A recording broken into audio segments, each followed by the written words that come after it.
नमस्कार मित्रांनो, मी आपला शेतकरी मित्र राजेश चौधरी.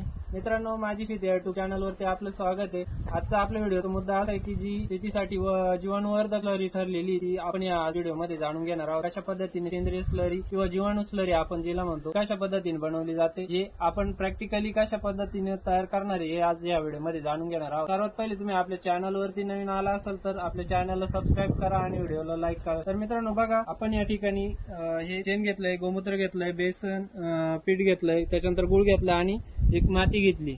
हे 4-5 साहित्य या स्लरीसाठी लागणार आहे. तर याचे फायदे काय मित्रांनो, तर आपल्या जमिनीमध्ये दिल्यानंतर आपल्या जमिनीमध्ये जीवाणूंची झपाट्याने वाढ होते. जीवाणूंची वाढ झाल्यानंतर जे आपल्या जमिनीमध्ये आपण काही केमिकल खतं देतो किंवा जे काही न्यूट्रिशन असतात ते आपल्या पिकांना घेता येत नाही.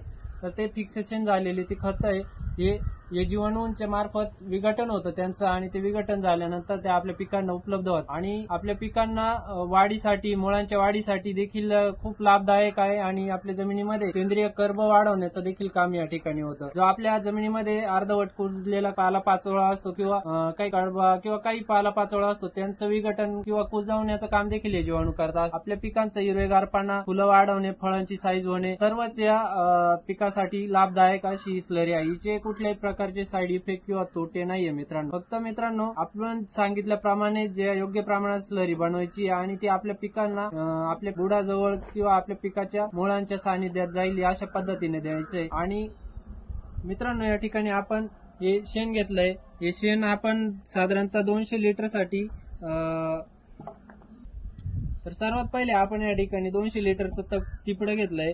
हे तिपडं आपल्याला 200 लिटरचं लागणार आहे स्लरीसाठी. तर हे तिपडं आपण पूर्णपणे स्वच्छ करून घ्यायचं. बरेच शेतकरी मित्रांचे तिपड्यामध्ये किंवा केमिकल साठी वापरले जातात तणनाशकासाठी, तर हे पूर्ण व्यवस्थित धुवून घ्यायचं, ज्याच्यामध्ये आपल्याला जीवाणूंची झपाट्याने वाढ झाली पाहिजे. किंवा जे जीवाणू आपण तिथे वाढवणार ते केमिकलचं असलं तर तिथे ते मरण पावतील, त्यांची वाढ कमी होईल. तर याच्यासाठी आपण तिपडं पूर्ण स्वच्छ करून घ्यायचंय. त्याच्यामध्ये आपल्याला चांगलं 180 लिटर पर्यंत पाणी टाकून घ्यायचं. ते पण पाणी एकदम स्वच्छ असणं फार गरजेचं आहे. आपण या ठिकाणी तुम्ही बघू शकता पाणी घेतलेलं आहे. या पाणी घेतल्यानंतर आपल्याला इथे जे शेण घेतलंय आपण, शेण पण मित्रांनो, शेण पण घेताना मार्केटमध्ये किंवा आपल्या शेतामध्ये असतं किंवा आपल्याकडे गाई, शेण घेताना मित्रांनो शेण आपल्याला घ्यायचंय देशी गाईचं. ज्यांच्याकडे देशी गाई नाही तर त्यांनी जे आपले हायब्रिड गाई असतात त्यांचं घेतलं तरी चालतंय. शेण आणि गोमूत्र घ्यायचंय. शेणाचे दोन्ही मध्ये काय फरक आहे मित्रांनो, त्या गायींचे जर ते घ्यायचं ठरलं तर मित्रांनो, त्या ज्या देशी गायी असतात आपल्या, त्या देशी गायीमध्ये आपल्या खूप चांगल्या मित्रजीव असतात. जीवाणूंची पण संख्या खूप जास्त प्रमाणात असते. आणि ज्या विदेशी गायी असतात त्या विदेशी गायींच्या शेणामध्ये खूप कमी संख्या आपल्याला जीवाणूंची त्या ठिकाणी बघायला मिळते. तर त्यासाठी जर आपल्याकडे देशी गायी जर असेल तर तिचं शेणखत आपल्याला मिळालं तर ते नक्कीच फायदेशीर राहील मित्रांनो, तेच घ्या. आणि जर नसेल तर मग आपण हायब्रिड गायीचं जरी घेतलं तरी चालतंय. असं त्यांचंच आपण शेण आणि गोमूत्र घ्यायचं. शेण आपण या ठिकाणी 10 ते 20 किलो पर्यंत घ्यायचंय 200 लिटरसाठी. त्याच्यानंतर आपण गुळ घेतलाय. गुळ हा आपल्याला या टप मध्ये पूर्ण विरघळून घेतलेला आहे. गुळ हा साधारण 2 किलो घ्यायचा आहे. हा गुळ आपण पूर्णपणे विरघळून घेतल्यानंतर हा गुळ का द्यायचा मित्रांनो, तर ते आपल्या जे शेण टाकणार आहे शेणामध्ये आपले जे जीवाणू असतात ते जीवाणूंची संख्या किंवा वाढवण्यासाठी किंवा त्यांचं खाद्य म्हणून हे गुळ काम त्या ठिकाणी करताय. दुसऱ्या बकेटमध्ये आपण जे घेतलेलं आहे ते बेसन पीठ घेतलेलं आहे. जे द्विदल वर्गीय पिकं असतात त्यांची पीठ घ्यायचंय. त्याच्यानंतर ते पीक देखील आपल्या जीवाणूंची खाद्य, त्याच्यामध्ये पण देखील प्रोटीन असतात, ते आपल्या पिकांना देखील फायदेशीर असतात.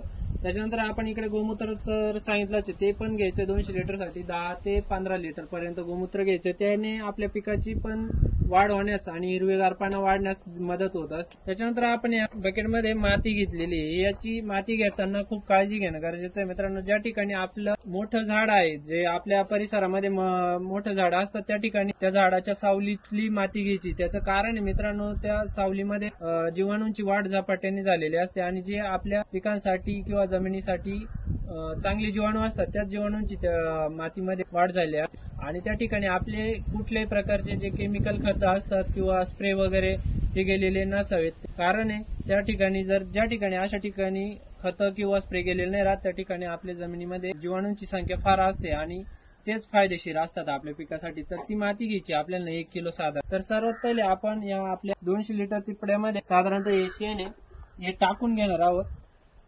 अशा पद्धतीने आपण आपल्या तिपड्यामध्ये हे शेण टाकून घ्यायचंय.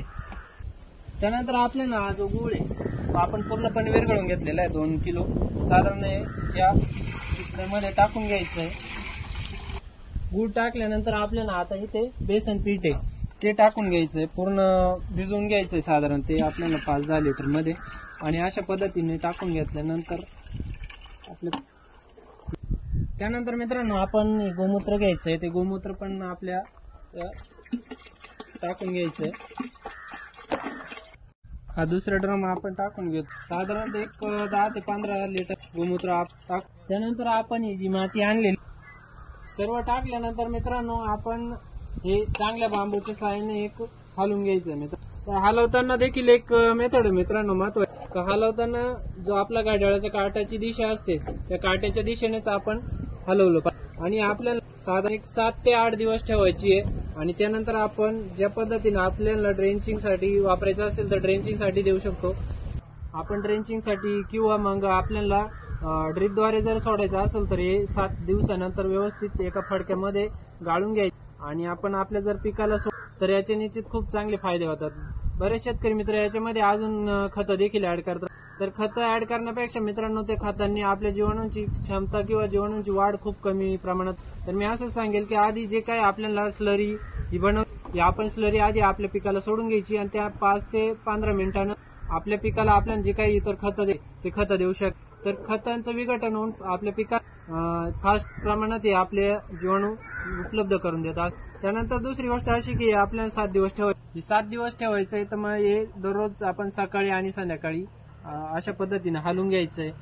त्याच्यानंतर मित्रांनो थोडं तिपडं रिकामं राहिलं असेल तर या तिपड्यामध्ये पाणी टाकून घ्यायचंय आणि पूर्ण एक पोत्याने किंवा जे काय आपल्याकडे कापड असेल त्याने झाकून टाकायचंय. तर याची सावलीमध्ये आणि अंधारामध्ये खूप जास्त प्रमाणात याच्यामध्ये जीवाणूंची वाढ होत असते. हे जीवाणू आपल्या पिकासाठी अत्यंत लाभदायक असतात. आणि ज्या मित्रांना जीवाणू स्लरी बनवायची आहे किंवा त्याच्याबद्दल माहिती नसते तर जे मित्र जी स्लरी बनवत असतात पूर्वीपासून तर त्यांनी देखील या व्हिडिओला कमेंट करा. जे आपल्या शेतकऱ्यांना हे स्लरीचे काय महत्व आहे तुम्ही देखील सांगा. आणि ज्या मित्रांना माहीतच नव्हती त्यांनी देखील कमेंट करून नक्की सांगा की तिचे रिझल्ट तुम्हाला कसे वाटले. आणि तुम्ही एकदा आपल्या पिकाला नक्की सोडून बघा. तुमच्या पिकाची झपाट्याने वाढ, हिरवेगारपणा आणि फुलधारणा, फळांची वाढ, फळांची साईज हे सर्वचे सर्व किंवा आपले जे काही पिकाचे मुळे असतात त्यांची खूप जास्त प्रमाणात वाढ होत असते. मित्रांनो तुम्ही नक्की कमेंट करा आपल्या व्हिडिओला. आणि व्हिडिओची माहिती आवडल्यास व्हिडिओला लाईक करा. आपल्या चॅनलला सबस्क्राईब करा जेणेकरून आपल्या पुढच्या ज्या काही व्हिडिओ येतील त्या खूप कमी खर्चामध्ये आपल्याला स्लरी मिळते. कारण त्याचं महत्व असंच आहे मित्रांनो. संपूर्ण जर 200 लिटरचा विचार झाला जर केला खर्चाचा तर साधारण 200 रुपयेच खर्च आहे. आणि या 200 रुपयाचं जर आपण आपल्या पिकाला जर दिलं इतर जे आपण केमिकल खतं वगैरे आणतो ते खूप जास्त प्रमाणात महाग असतात मित्रांनो. 1600, 1500 किंवा 10-10 हजाराचे खतं आपण आपल्या पिकाला आणून सोडतो. त्यापेक्षा आपण जर 200 रुपयाचं जे खत आहे किंवा जी आपली स्लरी ही आपल्या पिकाला जर दिली तर तिचा निश्चित फायदा होईल मित्रांनो. तुम्हाला ही दिलेली माहिती आवडली असेल तर आपल्या चॅनलला सबस्क्राईब करा आणि व्हिडिओला लाईक करा. धन्यवाद.